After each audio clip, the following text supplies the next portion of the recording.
Good day, everyone. Welcome to the third part of our discussion on annuities.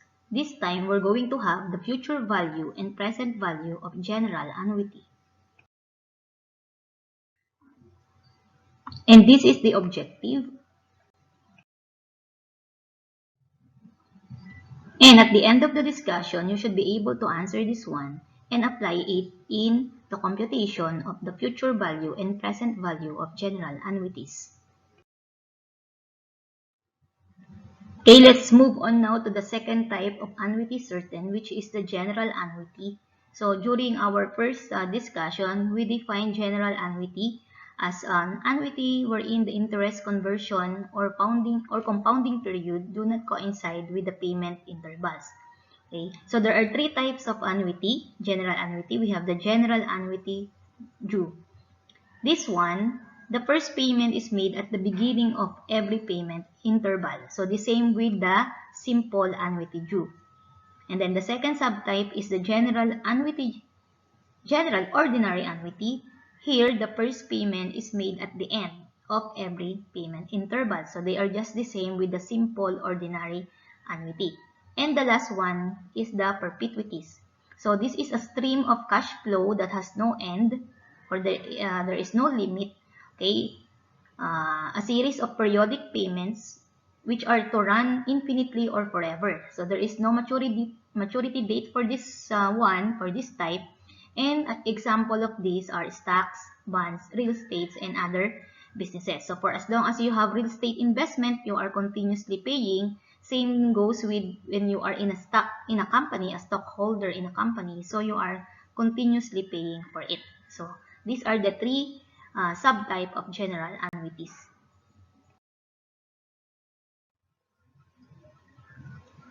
Okay, let's have now the future value and present value of general ordinary annuity. So general annuity, because the payment period and the compounding conversion are not the same. And then we have ordinary annuity because the payment is made at the end of every payment interval. So general ordinary annuity. Okay, let's have the future value of general ordinary annuity. Just like any annuity, the future value, F, is the total accumulation of payments and interest earned. So for general ordinary annuity, we're going to use this formula. Again, FB is your future value, R is the regular or periodic payment, I is the interest rate per period, and N is the total number of payments. And we know that to find the value of I, that is only equal to R over M, or the rate of interest divided by the conversion period. And then to find the value of N, that is T times M, or the number of years times the conversion period. Now, as looking at this formula, we will notice that there is another variable, which is letter B. So for B, the formula will be P over C, where P is the number of months in a payment interval, and your C is the number of months in a compounding period. Okay, let's have an example. An amount of 25,000 will be invested in an account at the end of each year at 4% compounded semi-annually. Find the size of the fund at the beginning of the 16th year. So let's analyze the problem. So we have here for the payment, it will be made each year. So this will be or yearly or annually, and the conversion period is semi-annually. So they are not the same, so therefore this is general. And then for the payment, it will be made at the end of each year. So at the end, so this is ordinary. So therefore, it is a type of general ordinary annuity. So you're going to pay 25,000 for your periodic payment and then 15 years for your time. Why? Because you are asked to find the size of the fund or the future value at the beginning of the 16th year. So meaning the time is 15 years only. Okay, so it will be invested for 15 years. And you have here the rate is 4% and your M is semi-annually, so that will be twice a year or 2. And then you are asked to find the future value. Now to solve for I, we have R over M or 0.4 divided by 2, that will give you 0.02. For T, or for n, you have t times n, that is 15 times 2, so that will give you 30. And then to solve for b, okay, this is again, this is the number of months in a payment interval and the number of months in a compounding period. So let's have the compounding period. So the number of months in a payment interval is each year at the end of each year. So meaning, bawat taon or yearly, so there are 12 months. Okay? And then for the number of months in the compounding period, so you have here semi-annually, so there are 6 months. Okay, so every 6 months or semi-annually. So to find b, you have 12 divided by 6, so you will have 2. Okay, let us continue. These are the values that we have obtained. So you have I is equal to 0.02, N is 30, and B is 2. So we simply substitute this one on the formula. So we have R is 25,000. 1 plus I would be 1.02. Your N is 30. So raised to 30 minus 1. And then you have 1 plus I again in the denominator, 1.02. And your B is 2 minus 1. So simplifying the numerator, 1.02 raised to 30 minus 1. And simplifying the denominator, 1.02 raised to 2 minus 1, that will give us this value. And then the next step is to divide this one, and that will give you 20.08320753. And then you multiply it by 25, so the future value will be 502,000 pesos. 502,080 pesos and 19 centavos. So this will be your future value. Again, if you have your scientific calculator, you just plug in this one in your calculator, this part, and then write this value, and then your final answer. Do not forget to write your conclusion to answer the problem. Okay, this time let's have the present value of general ordinary annuity. So the present value is given by this formula. Okay, so this will be 1 minus the quantity 1 plus I raised to the negative n divided by 1 plus I raised to the positive b minus 1 multiplied by R. So if you will notice, almost the same with the future value. Dati lang nandito yung minus 1, but this time you will have 1 minus everything. But the denominator is still the same. So may changes lang tayo sa formula sa numerator for the present value. And still, these are the formulas for finding I, N, and D. Okay, let's have an example. The latest cell phone sells for 5,000 down payment and 900 every end of each quarter for 3 years at the rate of 8% compounded semi-annually. Find the cash equivalent of the cell phone.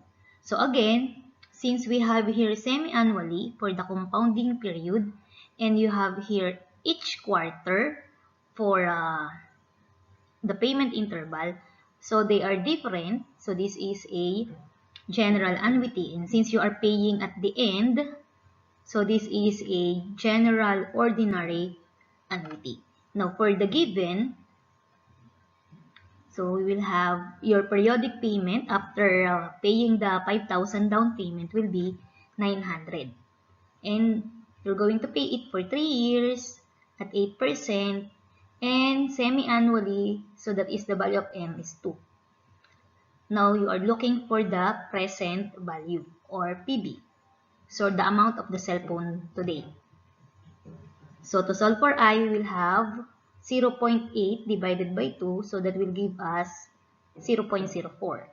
And for your N, that will be equal to T, which is 3 times 2. So that will give you 6. And then for your B, let us solve for the B.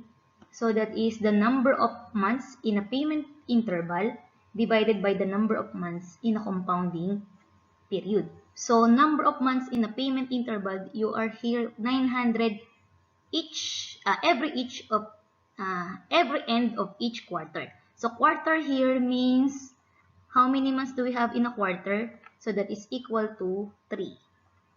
Okay? So quarterly, 4 na beses kang magbibigay ng interest or magbabayad, I mean, but in a whole year. So that will be 12 divided by 4 is 3. So we have 3 months in each quarter. Now, for the letter C, number of months in a compounding period, so yung ating compounding period is 8% compounded semi-annually.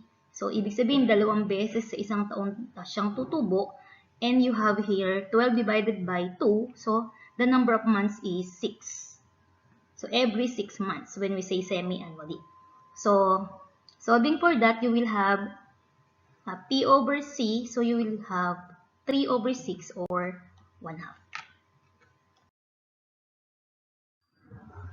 Okay, let's continue. So these are the values that we have solved. You have I 0.04, N is 6, and B is 1/2 or 0.5.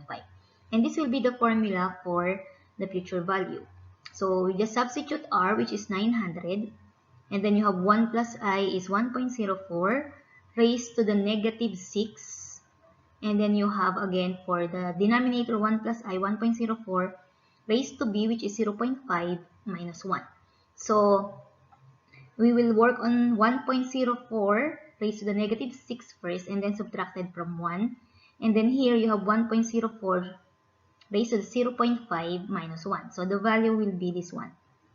And when you divide this one, the answer in the numerator and denominator, that will give you 10.5, 58, 80, 88, 48, and then we multiply it by 900.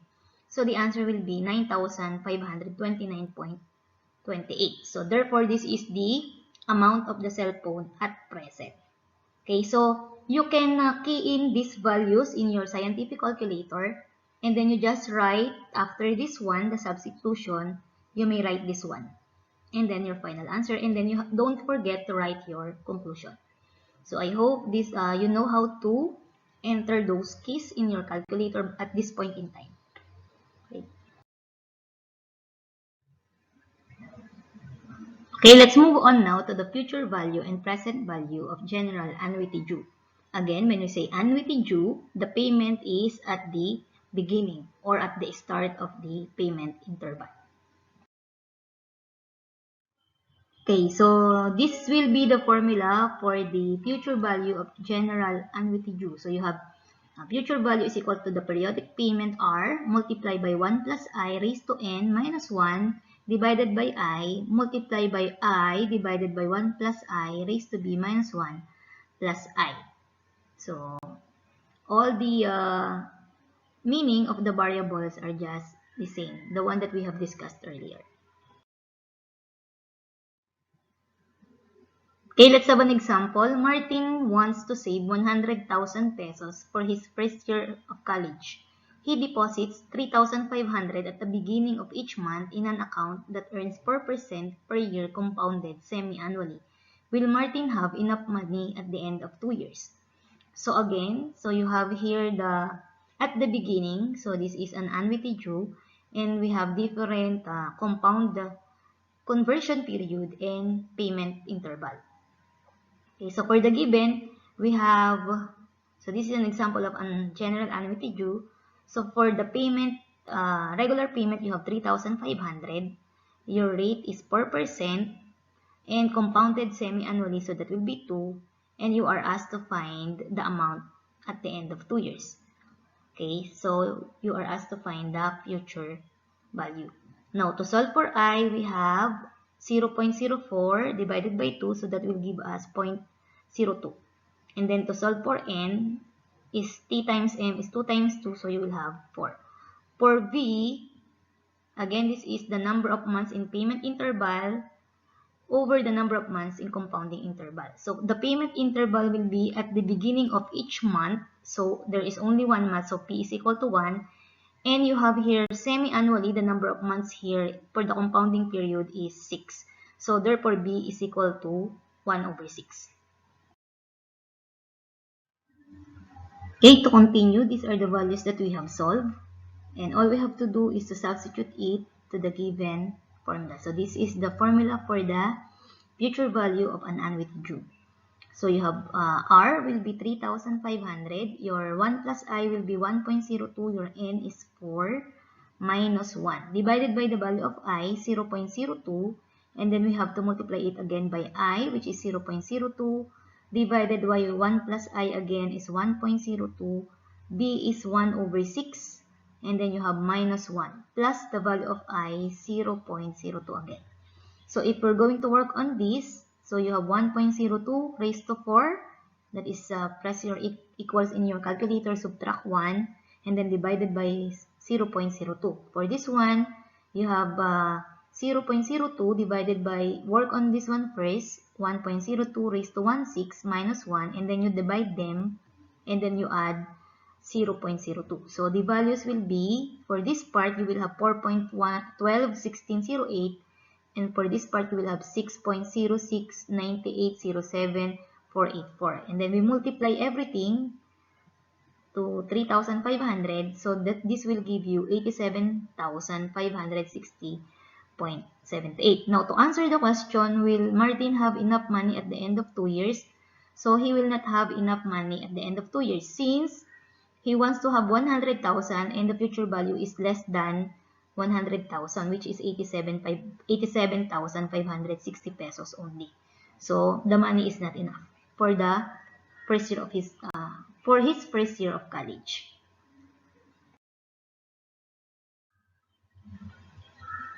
Okay, now for the present value of the general annuity due, we have this formula. So we have PV is equal to the regular periodic payment times the quantity 1 minus the quantity 1 plus I raised to the negative n over I times I over 1 plus I raised to the b minus 1 plus I. So you only have here the negative n. Let's have an example. Find the present value of an annuity due of 10,000 pesos payable quarterly for 10 years if the money is worth 6% compounded semi-annually. So for this one, it is already indicated that it is an annuity due. Okay? General, because again, compounded semi-annually and quarterly are not the same. So let's have the given. Okay? You have 10,000 pesos for your periodic payment. And then 6% for your rate, and 10 years for your time. And semi-annually is 2. And then you are asked to find the present value. Okay, to solve for I, you have 0.6 divided by 2. So that will give you 0.03. And then for N, you have 10 times 2. So you have 20. Now for the value of B, that is number of payments in the payment interval is quarterly, so that will be 3, and semi-annually is 6 for the compounding period. So 3 over 6 or 1/2. Okay, let us continue. These are the values. So solving for the present value, we will be using this formula. Again, substitute everything. So your R is 10,000. 1 plus I is 1.03. I is 0.03, 0.03, and then 0.03, and your B is 0.5. So work on this again. So that is 1 minus 1.03 to the negative 20 divided by 0.3. This will be the value. Just plug in it to your calculator, and then for this one, you have this value plus 0.03, and then multiply it. So you will have 304,227.87. So that will be the present value of this annuity. So I hope everything is clear.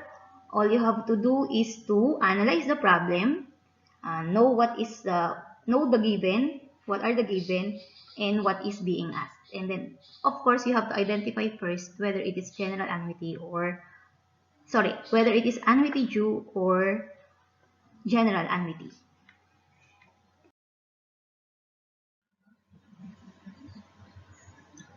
Okay, for the last type of general annuities, which is perpetuities, so we will not have any sample problem for this since we define perpetuities as type of annuity wherein the payment is unlimited, or there is no maturity value, or it has no end.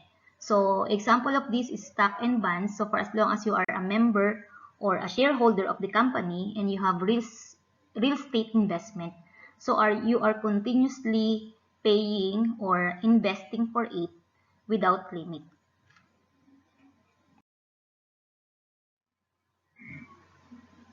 Okay, this ends our three-part discussion for the topic annuities. I hope everything is clear. So kindly visit the Google Classroom for your output, and then kindly subscribe, like, comment, and share also. Thank you.